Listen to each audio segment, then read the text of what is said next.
Om Shanti. Good morning. 6 फरवरी 2021।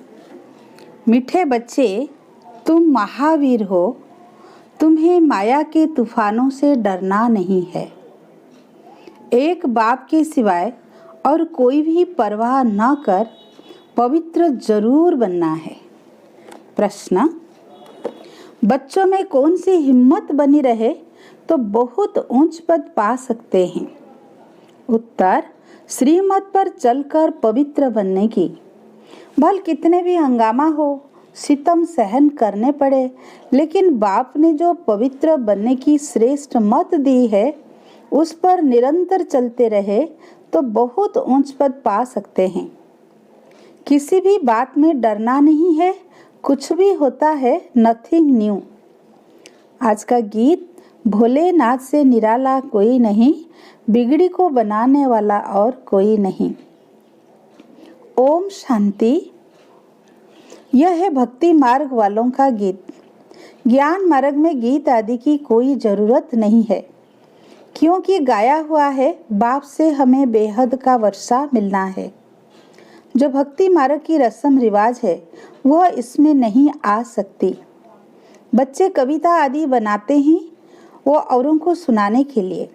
उसका भी अर्थ जब तक तुम न समझाओ तब तक कोई समझ न सके।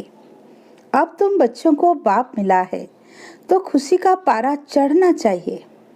बाप ने 84 जन्मों के चक्र का नॉलेज भी सुनाया है। खुशी होनी चाहिए, हम अभी स्वदर्शन चक्रधारी बने हैं। बाप से विष्णुपुरी का वर्षा ले रहे हैं। निश्चय बुद्धि ही विजयंती। जिसको निश्चय होता है वो सतयुग में तो जाएंगे ही। तो बच्चों को सदैव खुशी रहनी चाहिए। Follow father. बच्चे जानते हैं निराकार शिव बाबा ने जब से इसमें प्रवेश किया है तो बड़े हंगामे हुए, पवित्रता पर बड़े झगड़े चले। बच्चे बड़े होते कहेंगे जल्दी शादी करो, शादी बिगर काम कैसे चलेगा। भल मनुष्य गीता पढ़ते हैं परंतु उससे समझते कुछ नहीं। सबसे जास्ती बाबा को अभ्यास था, एक दिन भी गीता पढ़ना मिस नहीं करते थे। जब मालूम पड़ा गीता का भगवान शिव है, नशा चढ़ गया। हम तो विश्व के मालिक बनते हैं। ये तो शिव भगवान वाच है। फिर पवित्रता का भी बड़ा हंगामा हुआ। इसमें बहादुरी चाहिए ना। तुम हो ही महावीर महावीरनी, सिवाय एक के और कोई की परवाह नहीं। पुरुष है रचता, रचता खुद पावन बनता है तो रचना को भी पावन बनाता है। बस इसी पर ही बहुतों का झगड़ा चला। बड़े बड़े घरों से निकल आए, कोई की परवाह नहीं की। जिनकी तकदीर में नहीं है तो समझे भी कैसे।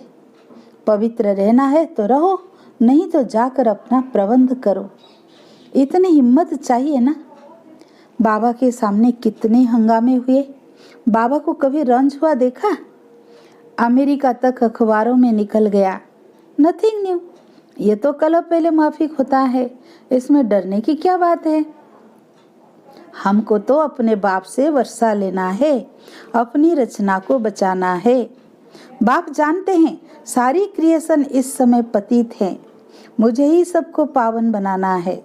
बाप को ही सब कहते हैं, हे पतित पावन लिबरेटर आओ, तो उनको ही तरस पड़ता है। रहम दिल है ना। तो बाप समझाते हैं, बच्चे कोई भी बात में डरो मत। डरने से इतना ऊंच पद पा नहीं सकेंगे। माताओं पर ही अत्याचार होते हैं, यह भी निशानी है। द्रौपदी को नंगन करते थे। बाप 21 जन्मों के लिए नंगन होने से बचाते हैं। दुनिया इन बातों को नहीं जानती। पति तम प्रधान पुरानी सृष्टि भी बननी है। हर चीज नई से फिर पुरानी जरूर होनी है। पुराने घर को छोड़ना ही पड़ता है। नई दुनिया गोल्डन एज, पुरानी दुनिया आयरन एज। सदैव तो रह ना सके। तुम बच्चे जानते हो यह सृष्टि चक्र है। देवी देवताओं के राज्य की फिर से स्थापना हो रही है। बाबा भी कहते हैं फिर से तुमको गीता ज्ञान सुनाता हूँ। यहाँ रावण राज्य में दुख है। राम राज्य किसको कहा जाता है यह भी कोई समझते नहीं। बाप कहते हैं, मैं स्वर्ग अथवा राम राज्य की स्थापना करने आया हूँ। तुम बच्चों ने अनेक बार राज्य लिया और फिर गंवाया है। यह सबकी बुद्धि में है।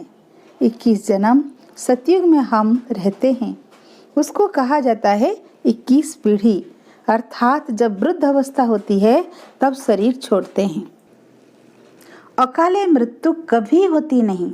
अब तुम जैसे त्रिकालदर्शी बन गए हो। तुम जानते हो शिव बाबा कौन है? शिव के मंदिर भी ढेर बनाए हैं, मूर्ति तो घर में भी रख सकते हो ना। परंतु भक्ति मार्ग की भी ड्रामा में नोंद है। बुद्धि से काम लिया जाता है। कृष्ण की अथवा शिव की मूर्ति घर में भी रख सकते हैं। चीज तो एक ही है, फिर इतना दूर दूर क्यों जाते हैं? क्या उनके पास जाने से कृष्णपुरी का वर्षा मिलेगा? अभी तुम जानते हो, जन्म जन्मांतर हम भक्ति करते आए हैं। रावण राज्य का भी भव का देखो कितना है। यह है पिछाड़ी का भव का।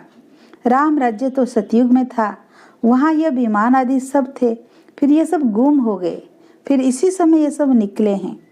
अभी ये सब सीख रहे हैं। जो सीखने वाले हैं वो संस्कार ले जाएंगे, वहां जाकर फिर विमान बनाएंगे। यह भविष्य में तुमको सुख देने वाली चीजें हैं। यह साइंस फिर तुमको काम आएगी। अभी यह साइंस दुख के लिए है, फिर वहां सुख के लिए होगी। अभी स्थापना हो रही है। बाप नई दुनिया के लिए राजधानी स्थापन करते हैं, तो तुम बच्चों को महावीर बनना है। दुनिया में थोड़े कोई जानते कि भगवान आया हुआ है। बाप कहते हैं, गृहस्थ व्यवहार में रहते कमल फूल समान पवित्र रहो। इसमें डरने की बात नहीं। करके गाली देंगे, गाली तो इनको भी बहुत मिली है। कृष्ण ने गाली खाई ऐसा दिखाते हैं। अब कृष्ण तो गाली खा न सके, गाली तो कलयुग में खाते हैं। तुम्हारा रूप जो अभी है फिर कल्प के बाद इस समय होगा, बीच में कभी हो न सके। जन्म बाई जन्म फीचर्स बदलते जाते हैं। यह ड्रामा बना हुआ है। 84 जन्म में जो फीचर्स वाले जन्म लिए हैं वही लेंगे। अब तुम जानते हो, यही फीचर्स बदल दूसरे जन्म में ये लक्ष्मी नारायण के फीचर्स हो जाएंगे। तुम्हारी बुद्धि का ताला खुला हुआ है। यह है नई बात।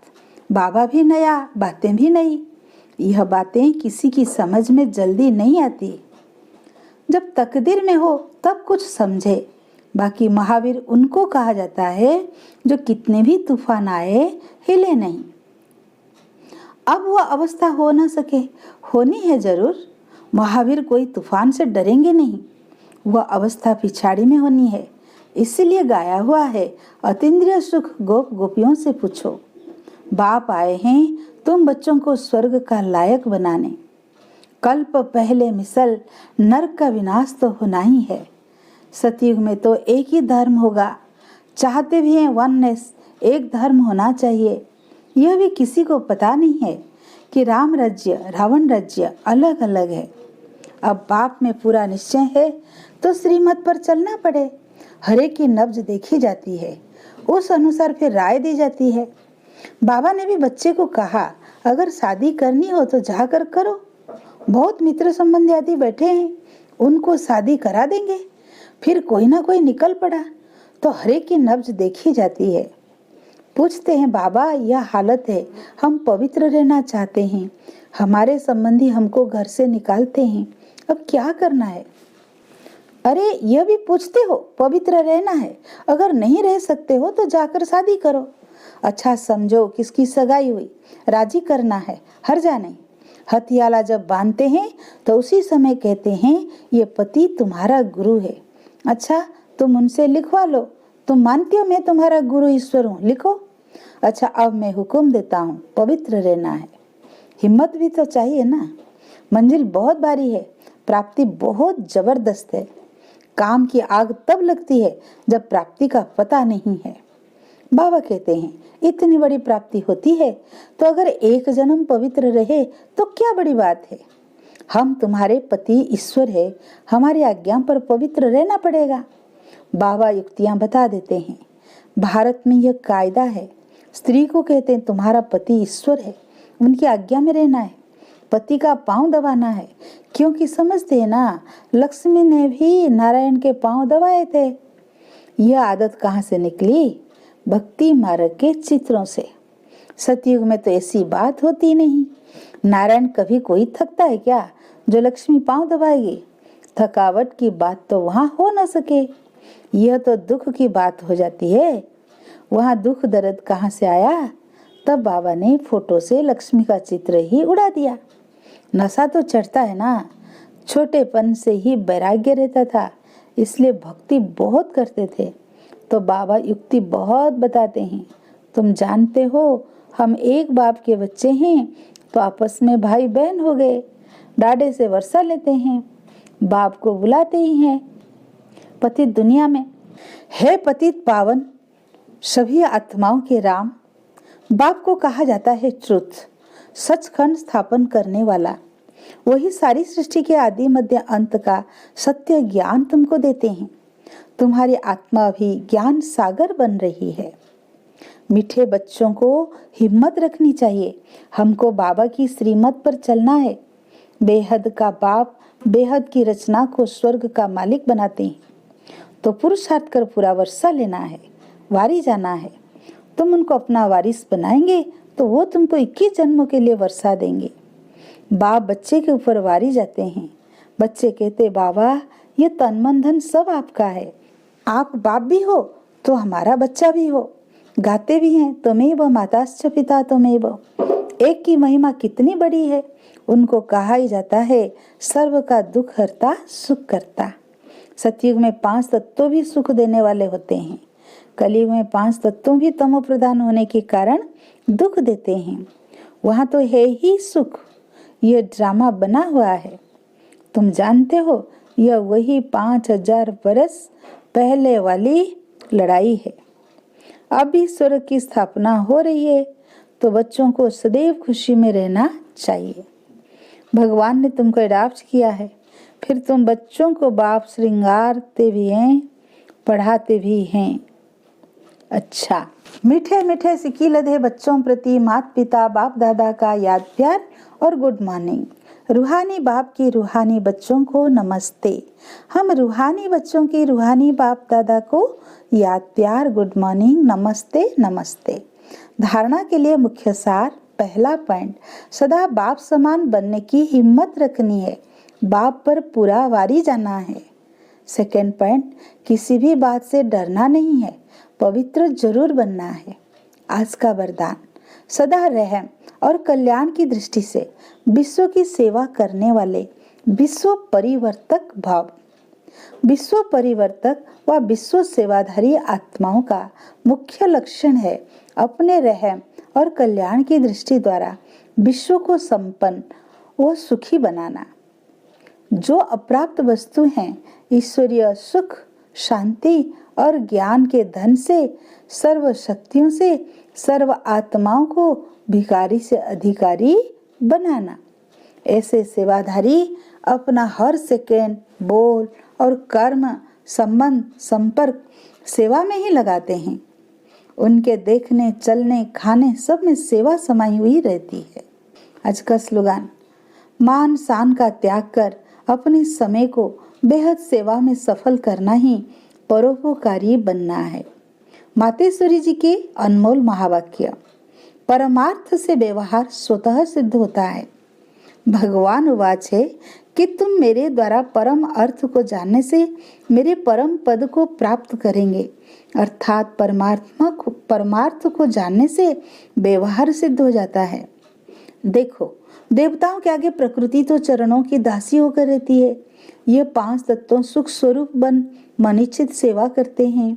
इस समय देखो, मन इच्छित सुख न मिलने के कारण मनुष्य को दुख अशांति प्राप्त होती रहती है। सतयुग में तो ये प्रकृति वा अदब रहती है। देखो, देवताओं के जड़ चित्रों पर भी इतने हीरे जवाहरात लगाते हैं। तब चैतन्य में प्रत्यक्ष होंगे तो उस समय कितने वैभव होंगे।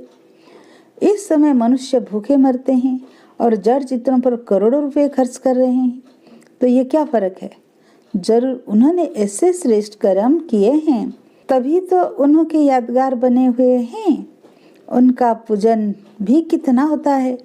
वो निर्विकारी प्रवृत्ति में रहते हुए कमल फूल समान अवस्था में थे, परंतु अब वो निर्विकारी प्रवृत्ति के बदले विकारी प्रवृत्ति में चले गए हैं, जिस कारण सभी परमार्थ को भूल व्यवहार के तरफ लग गए हैं। इसलिए रिजल्ट उल्टी जा रही है। अब अपने को स्वयं परमात्मा आए विकारी प्रवृत्ति से निकाल निर्विकारी प्रवृत्ति सिखाते हैं, जिससे अपनी जीवन सदा काल के लिए सुखी बनती है। इसलिए पहले चाहिए परमार्थ, बाद में व्यवहार।